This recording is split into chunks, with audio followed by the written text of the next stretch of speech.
नमस्कार मित्रों, आज मैं पुनः अपनी यादों का सिलसिला जारी रखते हुए आपसे अपनी ताई जी, जिनको हम अम्मा जी कहते थे, उनके विषय में चर्चा करने जा रहे हैं।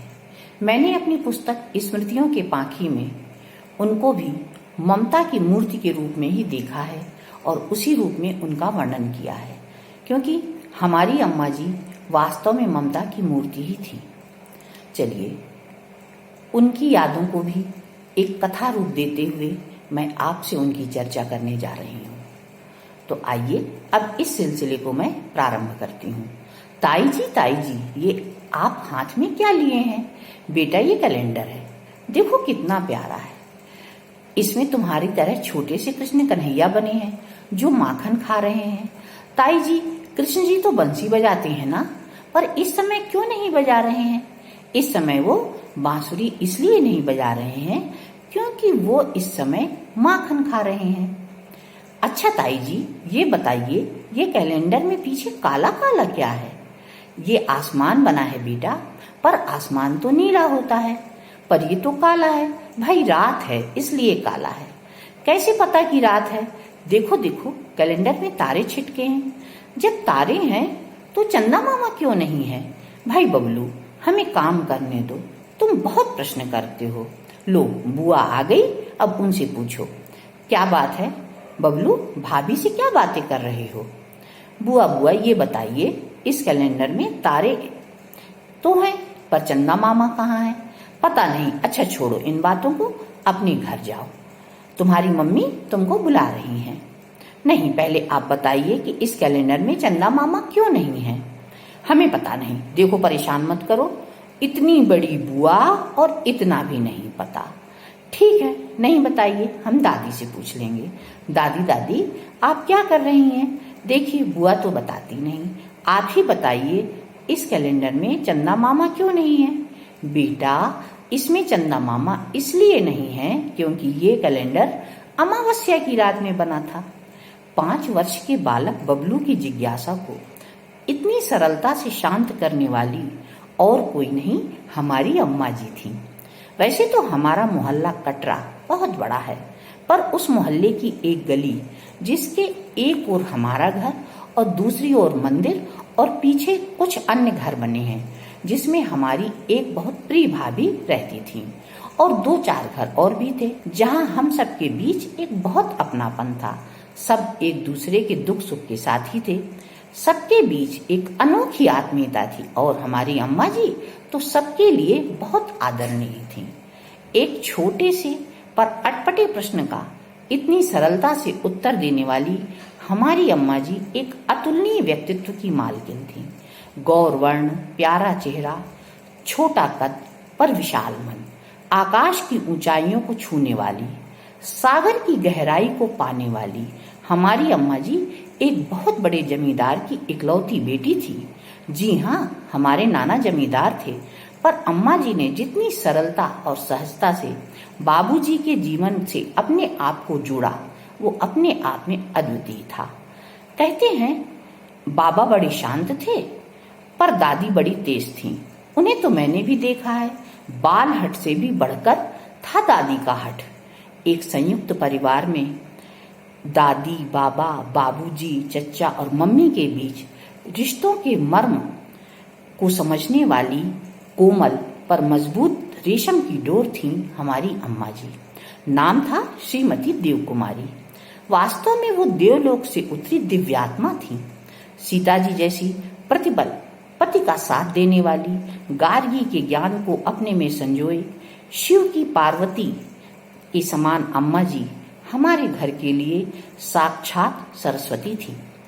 दादी की हठ धर्मिता के बीच बेटियों को पढ़ाना, यहाँ तक कि हमारी मम्मी को पढ़ाना एक बहुत बड़ी चुनौती थी, जिसे अम्मा जी ने स्वीकार किया। दूसरों की नाराजगी को सह लेना, पर अपने कर्तव्य पथ पर डटे रहना, उनके व्यक्तित्व का ये एक अनोखा गुण था। हमारे घर का चौका यानी रसोई घर अम्मा जी द्वारा बनाए गए पकवानों से तो सुगंध से भरा ही रहता था। साथ ही वो शिक्षा का केंद्र था। हमारा ड्राइंग रूम भी था और शयन कक्ष भी, क्योंकि वहां लगभग दिन भर अम्मा जी रहती थी।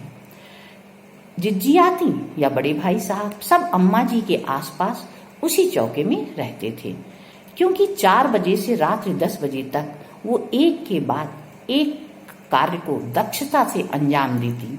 अपना हो या पराया, कोई भी उनके स्नेह से वंचित नहीं था। मेरी मम्मी के न रहने के बाद उनके स्नेह तथा संबल ने मेरे जीवन को के इतने बड़े खालीपन को बिल्कुल भर दिया था। कभी इसका एहसास ही नहीं होने दिया था। कोई कुछ भी कहे, पर उन्हें सबकी पसंद या नापसंद का ध्यान रखना होता था और वो रखती थी। सीमित साधनों के होने पर भी उन्होंने किसी को भी आगे बढ़ने से नहीं रोका, बल्कि सदैव उत्साहवर्धन किया। मेरी दीदियां बहुत अच्छी कविताएं लिखती हैं। आज से 40-50 वर्ष पूर्व अम्मा जी के कारण ही वो कवि सम्मेलनों में भाग लेती थी। मुझे याद है कि कॉलेज के किसी भी कार्यक्रम में भाग लेने के लिए उन्होंने मुझे कभी नहीं रोका, और यहाँ तक कि डिबेट बोलने के लिए मुझे कॉलेज की ओर से बाहर जाना था तो उसमें उन्होंने साथ दिया। किताब, कॉपी, पढ़ाई की किसी भी चीज की व्यवस्था करनी हो तो अम्मा जी सदैव तत्पर रहती थी। उनका हम पर अटूट विश्वास था। मैं जब बांदा में रहकर कंपटीशन की तैयारी कर रही थी तो वो मुझे प्रोत्साहित करती रहती थी, मुझे पढ़ने के तरीके बताती थी। ज्ञान विज्ञान न जाने कितनी जानकारी मुझे उनसे ही प्राप्त हुई है। एक बार की बात मैं आपको बताऊं, गर्मी की छुट्टियों के समय वो वाल्मीकि रामायण का अध्ययन कर रही थी। पढ़ने के पश्चात जिस प्रसंग को वो पढ़ती उसकी चर्चा मुझसे अवश्य करती और बहुत सा विश्लेषण करके उसके बारे में बताती। वाल्मीकि रामायण के संदर्भ में मेरा जो भी ज्ञान है, जो भी विशेष जानकारी है, वो मुझे अम्मा जी से ही प्राप्त हुई है। अम्मा जी रूढ़वादिता से कोसों दूर थीं। बेटे बेटी के प्रति उनके मन में कोई भेद नहीं था। जैसे सागर में अनंत लहरें उठती हैं पर सागर सबको थामे रहता है, उसी तरह अम्मा जी अकेले ही हम भाई बहनों के मानसिक अंतर्द्वंद को समझती हुई उसे अपने आंचल में समेटे रहती थीं। उनकी स्नेह धारा के फैलाव को मैं आज तक महसूस करती हूँ। बड़ी जिया से लेकर मेरे सबसे छोटे भाई संजय तक उनके आंचल की शीतल छाया बनी रही और उसी में वो सब अपनी पहचान बना पाए। शिक्षा, संस्कार और भावना का अद्भुत संगम आज भी बांदा के उस घर में अनेक कमियों के बावजूद देखा जाता है और उसका एहसास होता है, और उसमें अम्मा जी का एहसास होता है। जहां उन्होंने उमा रमा ब्रह्माणी के स्वरूप को जीवंत किया, उनका नर्म दमकता हुआ चेहरा मुझे प्रतिपल प्रेरणा देता रहता है। आज जब विद्यालय के मातृ पितृ सम्मेलन में देश के भावी कर्णधार हमारे नौनिहालों की माताओं को मैं देखती हूँ तो मेरे मन में एक हुक सी उठती है। कहाँ है दृढ़ता और ममता को जोड़ता वो भव्य चेहरा? शिक्षा, संस्कृति और संस्कार का पाठ पढ़ाने वाली वो माता कहाँ है? प्रत्येक माँ में मैं अपनी अम्मा जी को ही खोजती हूँ। काश वो मिल पाती, मेरी भावना को मूर्त रूप मिल जाता, और तो और राष्ट्र की रूपरेखा ही कुछ और होती। धन्यवाद।